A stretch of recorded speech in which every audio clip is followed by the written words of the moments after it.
ಆಕಾಶದಲ್ಲಿ ಹಾರುತ್ತಿರುವ ಒಂದು ಬೃಹತ್ ಕಮರ್ಷಿಯಲ್ ಏರ್ಲೈನರ್ ಇದ್ದಕ್ಕಿದ್ದಂತೆ ಯಾವುದೇ ಕುರುಹು ಬಿಡದೆ ಸಂಪೂರ್ಣವಾಗಿ ಮಾಯವಾಗಲು ಸಾಧ್ಯವೇ ಇಲ್ಲ.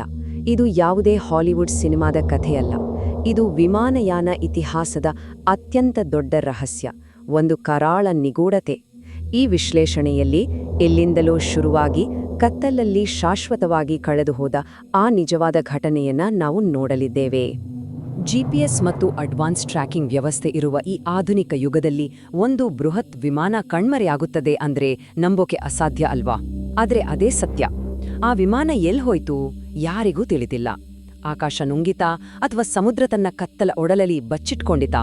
ಇಂದಿಗೂ ಯಾವುದೇ ಉತ್ತರಗಳಿಲ್ಲದ ಕೇವಲ ಒಂದು ಭಯಾನಕ ಮೌನವಷ್ಟೇ ಉಳಿದಿದೆ. 239. ಸ್ವಲ್ಪ ಹೊತ್ತು ಈ ಸಂಖ್ಯೆಯ ಹಿಂದಿರುವ ಆಳವನ್ನು ಅರ್ಥ ಮಾಡಿಕೊಳ್ಳೋಣ. ಇದು ಕೇವಲ ಒಂದು ಅಂಕಿ ಖಂಡಿತ ಅಲ್ಲ, ಇದೊಂದು ಭಾರೀ ದೊಡ್ಡ ಸಂಖ್ಯೆ. ಆ ವಿಮಾನದಲ್ಲಿದ್ದ ಜೀವಗಳೆಲ್ಲವೂ ಕಣ್ಮರೆಯಾಗಿವೆ. ಪ್ರತಿಯೊಬ್ಬರಿಗೂ ಅವರದ್ದೇ ಆದ ಒಂದು ಕುಟುಂಬವಿತ್ತು, ಭವಿಷ್ಯದ ನೂರಾರು ಕನಸುಗಳಿದ್ವು. ಆ ಎಲ್ಲ ಕನಸುಗಳು ಕೇವಲ ಒಂದೇ ಕ್ಷಣದಲ್ಲಿ ಯಾವುದೇ ಮುನ್ಸೂಚನೆ ಇಲ್ಲದೆ ಶೂನ್ಯವಾಗಿ ಹೋದವು. ಇದು ಕೇವಲ ರಿಪೋರ್ಟ್ಗಳಲ್ಲಿರುವ ಅಂಕಿಅಂಶಗಳಲ್ಲ, ಶಾಶ್ವತವಾಗಿ ಕಳೆದು ಹೋದ ಜೀವಗಳ ಭಾರ.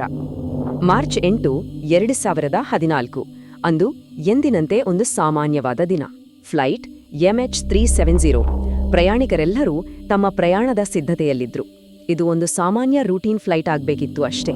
ಆದರೆ ಆ ದಿನ ಜಗತ್ತಿನ ಅತೀ ದೊಡ್ಡ ಕರಾಳ ದಿನವಾಗಲಿದೆ ಎಂದು ಯಾರೊಬ್ಬರೂ ಊಹಿಸಿರಲಿಲ್ಲ. ಘಟನೆಯ ಟೈಮ್ಲೈನ್ ಅನ್ನು ಒಮ್ಮೆ ನೋಡಿದಾಗ ನಮಗೆ ಸ್ಪಷ್ಟವಾದ ಚಿತ್ರಣ ಸಿಗುತ್ತದೆ. ಮಲೇಷ್ಯಾದ ಕೌಲಾಲಂಪುರ್ನಿಂದ ಬೀಜಿಂಗ್ ಕಡೆಗೆ ಈ ಫ್ಲೈಟ್ MH370 ಹೊರಡುತ್ತದೆ. ಆರಂಭದಲ್ಲಿ ಎಲ್ಲವೂ ಸರಿಯಾಗಿಯೇ ಇತ್ತು. ಆದರೆ ರಾತ್ರಿ 1:19 ಸುಮಾರಿಗೆ ವಿಮಾನದಿಂದ ಕೊನೆಯ ಸಂದೇಶ ಬರುತ್ತದೆ. ತದನಂತರ ಇದ್ದಕ್ಕಿದ್ದಂತೆ ಕಮ್ಯುನಿಕೇಷನ್ ಸಿಸ್ಟಮ್ಸ್ ಮತ್ತು ಟ್ರಾನ್ಸ್ಪಾಂಡರ್ ಆಫ್ ಆಗುತ್ತವೆ. ವಿಮಾನ ತನ್ನ ಮಾರ್ಗವನ್ನು ಹಠಾತ್ತಾಗಿ ಬದಲಾಯಿಸುತ್ತದೆ. ಆಮೇಲೆ ಸಿವಿಲಿಯನ್ ರೇಡಾರ್ನಿಂದ ಸಂಪೂರ್ಣವಾಗಿ ಕಣ್ಮರೆಯಾಗುತ್ತದೆ. ಆದರೆ ಇಲ್ಲಿರುವ ಆತಂಕಕಾರಿ ವಿಷಯ ಅಂದರೆ ಕೇವಲ ಸ್ಯಾಟಲೈಟ್ ಹ್ಯಾಂಡ್ಶೇಕ್ಸ್ ಮುಖಾಂತರ ಆ ವಿಮಾನ ಮುಂದಿನ ಹಲವಾರು ಗಂಟೆಗಳ ಕಾಲ ಹಾರಾಟ ನಡೆಸಿದೆ ಅನ್ನೋದು ನಂತರ ಭಯವಾಗುತ್ತದೆ. ಈ ಕರಾಳ ರಾತ್ರಿಯ ನಂತರ ಶುರುವಾಗಿದ್ದು ಇತಿಹಾಸದಲ್ಲೇ ಅತ್ಯಂತ ದೊಡ್ಡ ಹುಡುಕಾಟ.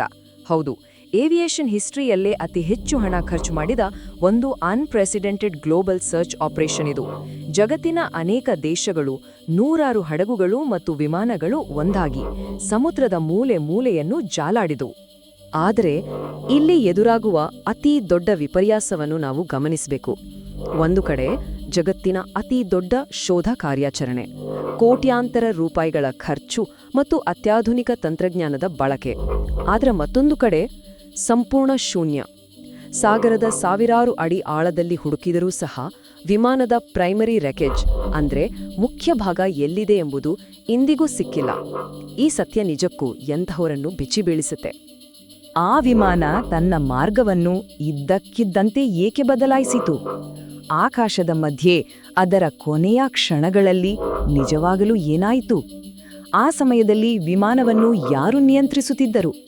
ಈ ಯಾವ ಪ್ರಶ್ನೆಗಳಿಗೂ ನಮ್ಮ ಬಳಿ ನಿಖರವಾದ ಉತ್ತರವಿಲ್ಲ. ಉಳಿದಿರುವುದು ಕೇವಲ ಮೌನ ಮತ್ತು ದಕ್ಷಿಣ ಹಿಂದೂ ಮಹಾಸಾಗರದ ದಟ್ಟವಾದ ಕತ್ತಲು ಮಾತ್ರ. ಮೂಲ ವರದಿಗಳಲ್ಲಿ ಪದೇ ಪದೇ ಪ್ರತಿಧ್ವನಿಸುವ ಒಂದು ಸಾಲು ಇದೆ, ಆನ್ ಎಂಡ್ಯೂರಿಂಗ್ ಮಿಸ್ಟ್ರಿ, ಅಂದ್ರೆ ಎಂದೆಂದಿಗೂ ಬಗೆಹರಿಯದ ಒಂದು ನಿಗೂಢ ರಹಸ್ಯ. ನಾವು ಎಷ್ಟೇ ಹುಡುಕಿದ್ರೂ, ಎಷ್ಟೇ ಅಡ್ವಾನ್ಸ್ಡ್ ತಂತ್ರಜ್ಞಾನ ಬಳಸಿದ್ರೂ ಇತಿಹಾಸದ ಪುಟಗಳಲ್ಲಿ ಇದೊಂದು ಕರಾಳ ಅಧ್ಯಾಯವಾಗಿಯೇ ಉಳಿದುಬಿಟ್ಟಿದೆ. ಹಾಗಾದರೆ ಆ ಬೃಹತ್ ವಿಮಾನದ ಕಣ್ಮರೆಗೆ ನಿಖರವಾದ ಕಾರಣವೇನು? ಕಡಲಿನಾಳದಲ್ಲಿ ಆ ಕರಾಳ ರಹಸ್ಯ ಇಂದಿಗೂ ಅಡಗಿದೆಯೇ? ಈ ಪ್ರಶ್ನೆ ಯಾವುದೇ ಉತ್ತರವಿಲ್ಲದೆ ಇಂದಿಗೂ ಒಂದು ಕರಾಳ ಶೂನ್ಯದಲ್ಲಿ ಪ್ರತಿಧ್ವನಿಸುತ್ತಲೇ ಇದೆ.